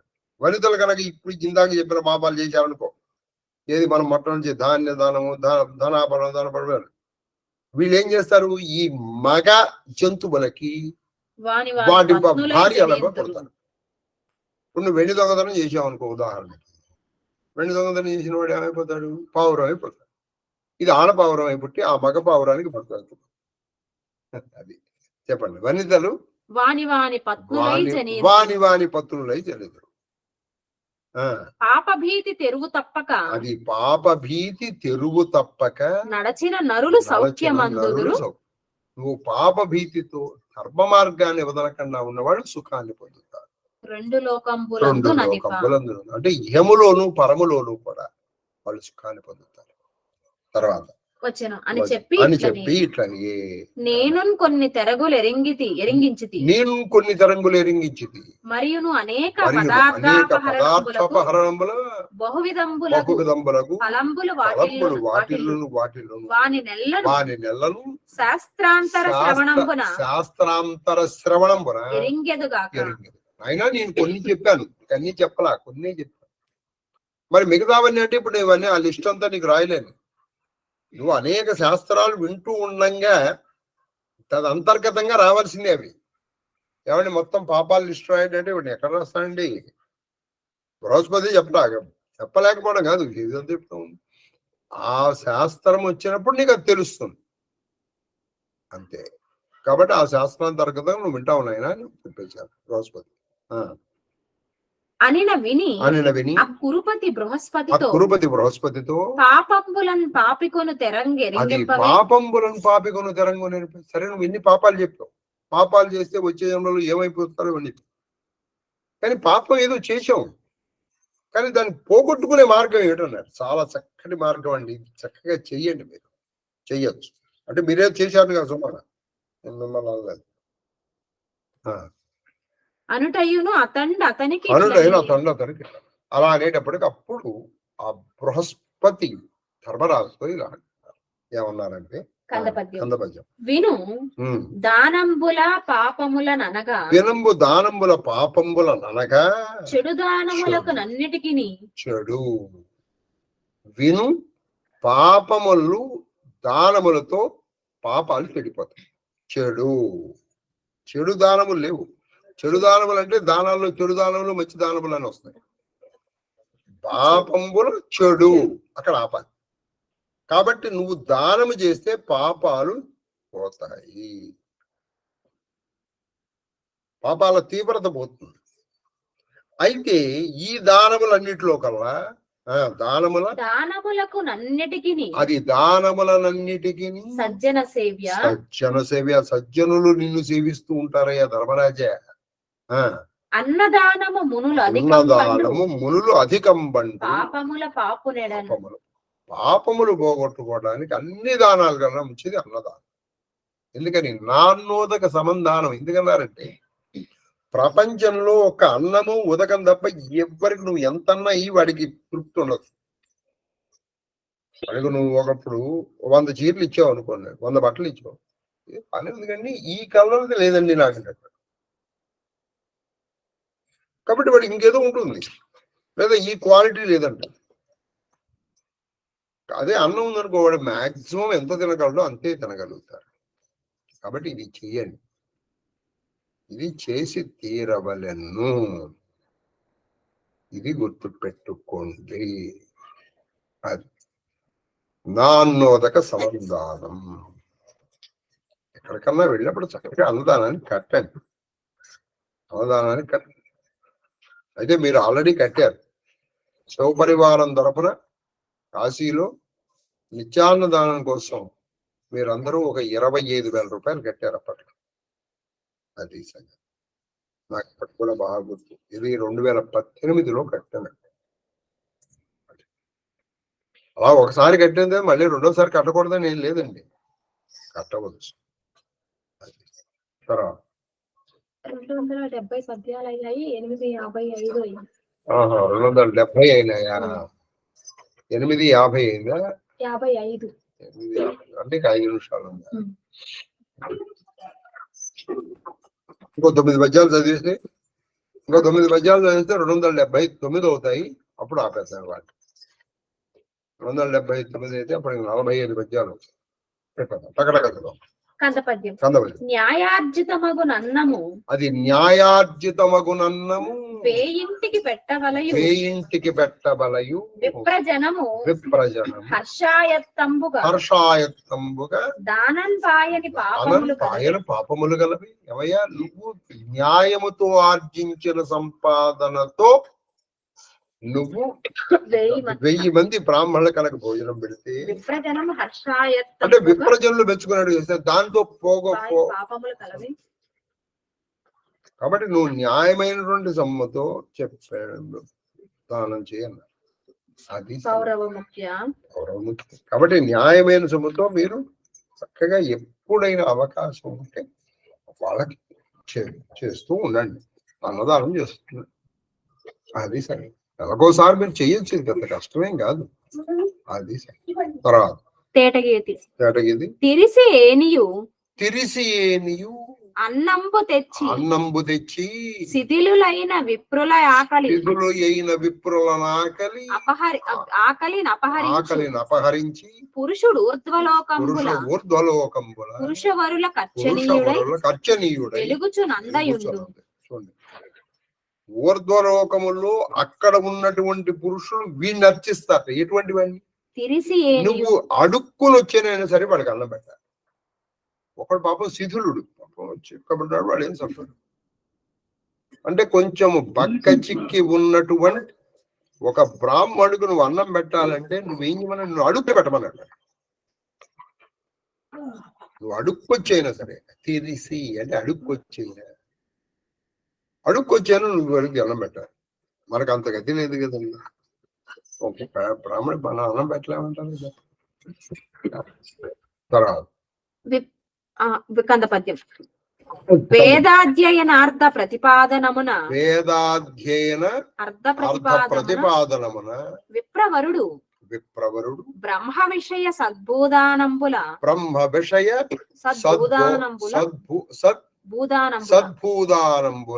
నరపతి ఏ దురితములైన కౌరవేశ్వర అంటే చూసారా, వేదాధ్యయనము వేదాధ్యయన ప్రతిపాదనమున విప్రవరుడు బ్రహ్మ విషయ. చూడండి, వేదాధ్యయనము చేయడం వల్ల వేదాధ్యయన అర్థ ప్రతిపాదన అంటే వేదాధ్యయముల అర్థ ప్రతిపాదన అర్థాన్ని ఇతరులకు తెలపడం, అంటే వేదముల యొక్క అర్థాన్ని ఎదటి వాళ్ళకి చెప్పడం వల్ల. రెండు ప్రతిపాదన మన విప్రవరుడు అంటే బ్రాహ్మణుడు అలా చేసుకోగలడు, పాపం పోగొట్టుకోడు. బ్రహ్మ విషయ సద్భూదానంబుల అంటే బ్రహ్మ విషయములు, బ్రాహ్మణుడి విషయంలో చక్కటి భూదానము కనుక చేస్తే ఏ దురితములైనా అంటే మంచి భూమిని కనుక నువ్వు దానం చేస్తే భూదానం వల్ల లేదా వేదాంత విషయముల అర్థం చెప్పడం వల్ల ఏ పాపంనైనా బ్రాహ్మణుడు పోగొట్టుకోగలడు. తర్వాత తేటగీతి. నేర్చి అలజడిబడిన వాణిజ్య విధుల బడసి వైశ్యుడు అన్నంబిడి పడయు సుగతి చచ్చు అంతలు వడి సిరి తెచ్చుకొని చతుర్థులు అన్నంబు పెట్టి కాంతురు దివంబు. వాణిజ్యులు వీళ్ళు వ్యాపారం చేసేటప్పుడు కొన్ని లాభ నష్టాలు కష్ట సుఖాలు ఎదురైనప్పటికీ కూడా వాటిని లెక్క చేయకుండా వాళ్ళు కనుక అన్నదానం చేస్తే, శూద్రుడు తన ప్రాణమునకు హాని కలుగుతున్నటువంటి పనులు చేసి కూడా కొంత సంబంధించి అన్నదానం చేస్తే వీళ్ళిద్దరూ కూడా స్వర్గానికి చేరుకుంటారు. కాబట్టి ఇప్పుడు బ్రహ్మ క్షత్రియ వైశ్య శూద్రులు అందరికీ అన్నదానము శ్రేయస్కరము. తర్వాత తేటగీతి. దివము వంద్యంబు కాకుండా అంటే స్వర్గము వట్టిపోవడం అంటే అక్కడికి ఎవరు వేస్ట్ కాకుండా అనమాట, వట్టిపోకుండా. తివిరి అన్నపాన దానంబులు వదవిన భంగి చేసి, అంటే నువ్వు అన్నము ఉదకము దానం చేస్తే మరి భుజించుట బోలెడు మహిత ధర్మ కార్యము. అంటే అన్నదానం వల్ల ఉదక దానం వల్ల మించినటువంటి దానము ధర్మకార్యం మరొకటి. ఇలా నువ్వు చేయలేదు అనుకో, అప్పుడు స్వర్గం వేస్ట్ అయిపోతుంది. ఇలా చేస్తే నువ్వు స్వర్గాన్ని చేరుకుంటావు. తర్వాత తేటగీతి. అన్నదానంబు ధర్మములన్నిటికీ ముఖ్యం ఎంత ఎరుగు. అన్న ఒక్క మాట చెప్తాను, అన్ని దానాల్లో కల్లా అన్నదానము ముఖ్యము, ఇది తెలుసుకో. కురుముఖ్య కురుముఖ్య అనుడు అనుడు అనిమిషాధిప మంత్రికి అనిమిషాధిప మంత్రికి ఆ ఆ మహీసుడిట్లని మహీషుడిట్లని భక్తి వినయంబు లెసక మెసగా. అంటే భక్తితోనూ వినయంతోనూ అడిగాడు ఆ ప్రశ్న. కొంతమంది ప్రశ్న అడుగుతారండి, కడుపు రగిలిపోతుంది. అన్ని చెప్పాలి. ఏమండి ఇప్పుడు చూడండి, నేను అప్పున్నానా? ప్రశ్న అడిగేటప్పుడు వినయంగా అడగాలి. కాబట్టి భక్తి వినయం అడిగేటప్పుడు మెట్టుబెట్టు ఆ బృహస్పతిని అడిగాడు. మా తాతయ్య పిలిచారు మీరు చెప్పాడు అని అడగలేదు. అది తర్వాత కందపద్యం. ధ్యానంబు ఇంద్రియ వృత్తుల మానించుట అహింస. ధ్యానంబు చూడండి, ఈయన ఎన్నో అడిగాడు. ధ్యానము, ఇంద్రియ వృత్తులు మానించుట అంటే ఇంద్రియముల చోరు, ఆ తీవ్రతని తగ్గించడము. మొదటిది ధ్యానం, రెండోది ఇంద్రియ తీవ్రతను తగ్గించడము, మూడోది అహింస,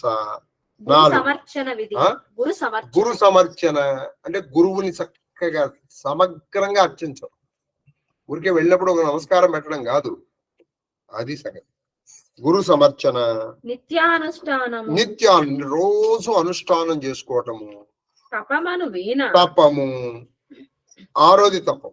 ఈ ఆరిట్లో ఏది శ్రేష్టం అని అడిగాడు. ధ్యానం చేసుకోవడంలో మంచిదా, ఇంద్రియములు అదుపులో పెట్టుకుని ఉండుకోవడం మంచిదా, తర్వాత గురువుని సమర్చించడం మంచిదా, తర్వాత నిత్యానుష్ఠానం మంచిదా, లేదా తపస్సు మంచిదా, లేదా ఆరోది అనుష్ఠానము, తపము, ఇంద్రియ వృత్తుల మానించుట, అహింస మంచిదా? ఈ ఆరిట్లో ఏది మంచిదని అడిగాడు. అడిగితే పరమసేవ్యమెద్ది వినగా.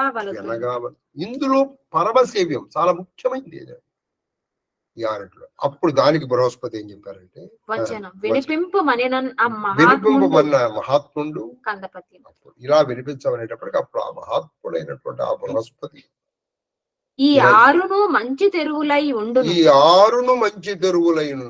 ఆరిటికి ఆరు మంచివి. ఇందులో ఏదో ఒకటి మంచిది అని మనం చెప్పలేము.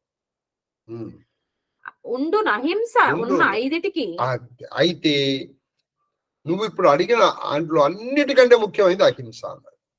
అన్నిటికీ అహింస, పవిత్రాయతనము. ఈ ఆరిట్లో మంచివే. ఆరిటిల్లో కల్లా చాలా ముఖ్యమైనది అహింస. ఈ అహింస మిగతా ఐదిటిని బతికిస్తుంది. అట్లు కాకయును ఏ ఉత్తమ ధర్మములు ఇది వెలిగించు. అంటే మిగతా ధర్మాలన్నీ ఎప్పుడు నీకు బాగా ఇది వస్తాయంటే అహింస. అహింస అంటే ఏమిటో చెప్తారండి. ఇప్పుడు 279 అయినా, 279 అయిపోయినా ఇవాళ అనుకున్నట్టే రేపు మనం 300 దాటేస్తాం. 306 ఈజీగా జరుగుతుంది.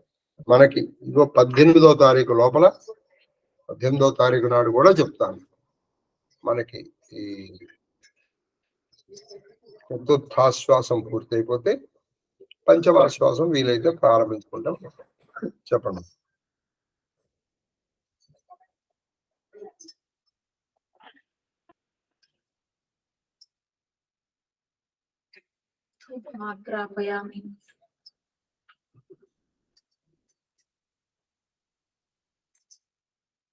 సాక్షాత్ దీపం దర్శయామి.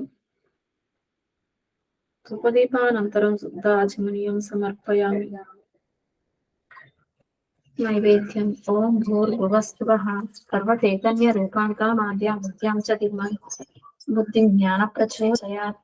ప్రోక్ష పరిశించ కరతంత్వా సత్యేన పరిశించ షోడశ సహస్ర భార్యా సమేత అష్టపట్ట మహిషి పుత్ర పౌత్ర పరివేశ్రిత శ్రీకృష్ణ పరమాత్మనే నమో నమః. మధుర పదార్థం నివేదయామి. ఓం ప్రాణాయ స్వాహ, ఓం అపానాయ స్వాహ, ఓం వ్యానాయ స్వాహ, ఓం ఉదానాయ స్వాహ, ఓం సమానాయ స్వాహ, ఓం బ్రహ్మణే స్వాహ. మధ్య మధ్య పానీయం సమర్పయామి. స్థో ప్రక్షాళయామి, పాదో ప్రక్షాళయామి, ముఖ ప్రక్షాళనం సమర్పయామి, తాంబూలం సమర్పయామి. తాంబూల చర్వణానంతరం శుద్ధాచమనీయం సమర్పయామి. మంగళ మహానీరాజన దీపం.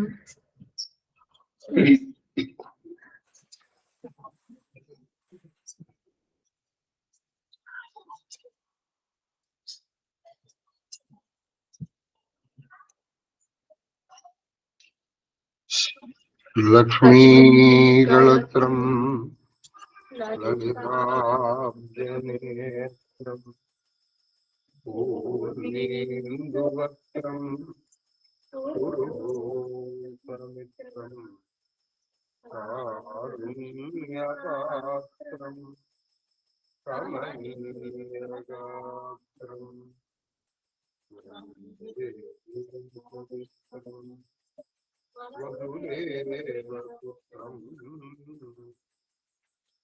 ఆనందమంగళ కర్పూర నీరాళీ బంధుయామి నమస్కరోమి హర నమ హరదీపదే హర హర మహాదేవ హర వజ్రం బాపమహీవృతం భవదో దేశం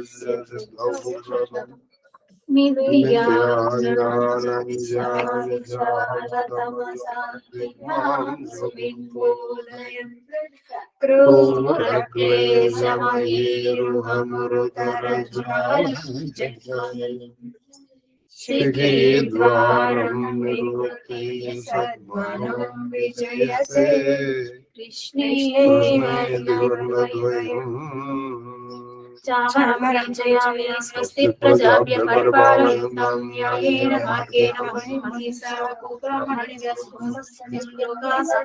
శుభ్రో బంధుగాలే వరుణు పర్జన్యావృతనే సస్యసారిణీయోయం బ్రహ్మణితో బ్రాహ్మణ సంతు పుత్ర పుత్రిణ సంతు పౌత్రిణ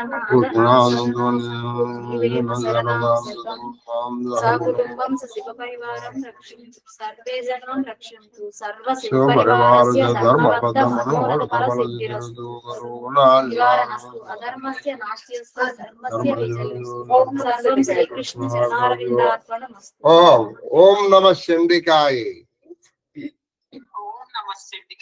వెరీ గుడ్ మా శాంతక్క ఓం నమః చండికాయ చెప్తున్నారు మహాదేవ మహాదేవ తల్లి మహాదేవ తల్లి మహాదేవ మహాదేవ అమ్మా అమ్మా అలాగా సూర్యుడు పడుతున్నాడు వెరీ గుడ్ బాగుంది ఇంకో శాంతక్క మీద సూర్యుడు పడుతున్నారు వెరీ గుడ్ అగో సూర్యుడు ఆవిడ మీద పడుతున్నారు మీరు అందరూ చూస్తున్నారా అదిగో శాంతక్క మీ అందరికి కనబడుతుందా సూర్యుడు అంత మోసం గురుగారు అంత సూర్యుడు కనిపిస్తాడు పిచ్చిగా వణికిస్తాడు ఆయన అంత పింజరు వణికిస్తాడు అమాక్షేమంటుంది కిరణాలకి మోసపోకూడదు బాబోయ్ అందుకే లోపల తలుపులేదు కూర్చున్నారు జాగ్రత్త తల్లి జాగ్రత్త సరేనా అక్క అక్క రేపు మార్గశిర అమావాస్య మహాలక్ష్మి పుట్టినరోజు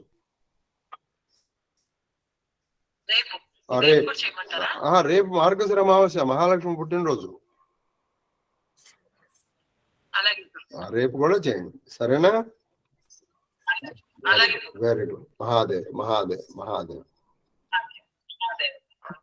అలాగే మీరు కూడా వినండి మా అందరూ వినండి మన తల్లి మన శివపరివారంలో చక్కటి తల్లి ఎవరు సునీత ఆవిడికి మనవడు పుట్టాట అది సంగతి ఇప్పుడే నాకు ఫోన్ చేసింది నేను అది ఎత్తలేకపోయాను కానీ అక్కడ నుంచి ఉంటుంటే నేను విన్నాను ఆవిడికి మనవడు పుట్టారు ఆ శుభాకాంక్షలు ఆవిడ్ని ఆ తల్లిని పిల్లవాడిని వాళ్ళందరినీ మీరు అందరూ దీవించండి మహాదేవ మహాదేవ మహాదేవ్ ఉంటానక్క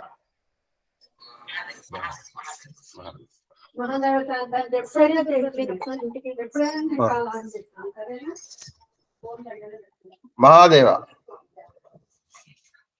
మహాదేవ మాస్టారు